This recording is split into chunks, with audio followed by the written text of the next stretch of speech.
أعوذ بالله من الشيطان الرجيم. بسم الله الرحمن الرحيم.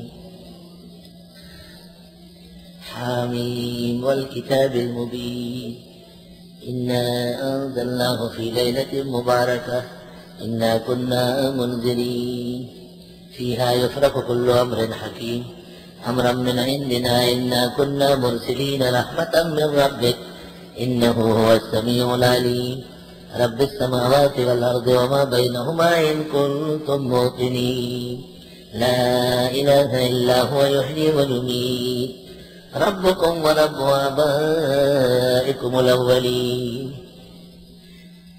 سورہ دخان مکی ہے اور اس میں 59 آیات اور 3 رکوع ہیں. مضامین اربعہ پر مشتمل ہے. قیامت کے کچھ احوال کا تذکرہ ہے. نزول میں 64 ہے اور ترتیب میں 44 ہے. بسم اللہ الرحمن الرحیم. حامیم والکتاب المبین. قسم ہے کتاب مبین کی. انا انزلناہ فی لیلۃ مبارکہ. بے شک ہم نے اتارا اس کو برکت والی رات میں. بے شک ہم ڈرانے والے ہیں. یہ لیلہ مبارکہ بیشتر صحابہ اور تابعین کے ہاں لیلۃ القدر ہے، لیکن ابن عساکر اور ابن جریر نے اکرمہ سے نقل کیا ہے اور ابن ابی حاتم نے بھی اور علی القاری نے بھی.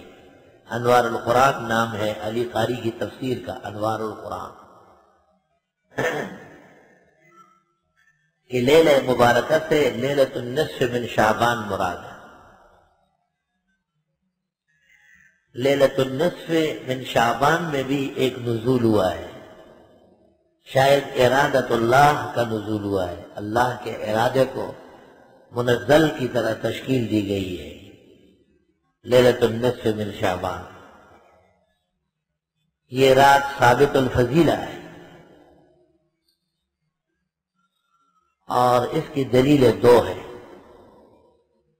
ایک تو سنن ابن ماجہ اور دیگر معتبرات کی روایت ہے. اذا كانت اللیلہ من نصف شعبان فقوموا لیلہا وصوموا نہارہا. لیلۃ النصف من شعبان کی عبادت کرو اور دن میں روزہ رکھو.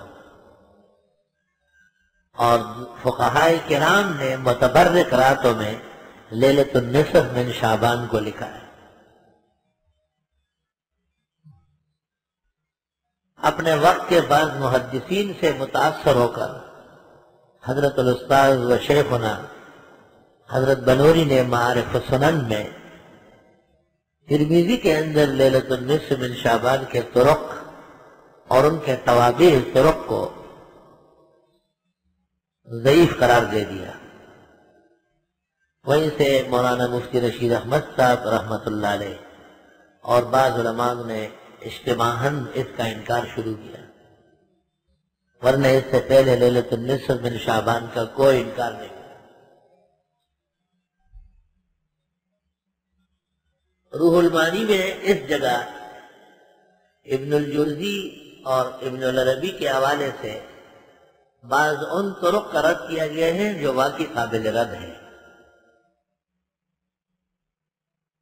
لیکن من جملہ فضائل ثابت ہے.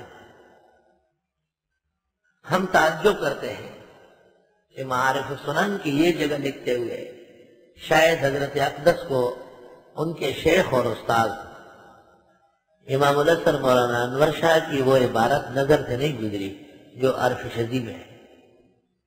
حضرت نے فضیلت تسلیم کی اور فرمایا اس میں احادیث وارد ہے. اور ان کے دوسرے بڑے استاد شیخ زاہد الکوثری انہوں نے مقالات کے اندر 2 مقالے رکھے ہیں.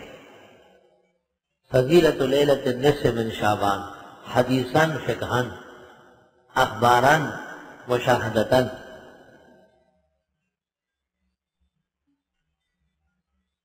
اگر کوئی شخص معارف السنن پر کامیاب کام کرنا چاہے تو بس شیخ زاہد الکوثری کا مقالہ اس کے حاشیے پہ چڑھا دے. حضرت الاستاد کی روح بھی خوش ہوگی، کیونکہ حضرت خود فرماتے تھے میں نے کوثری جیسا محدث نقاد نہیں دیکھا اور میں نے ان جیسے بصیر فقی نہیں دیکھا. اور میں نے ان جیسے نظار مورخ و مفسر نہیں دیکھا۔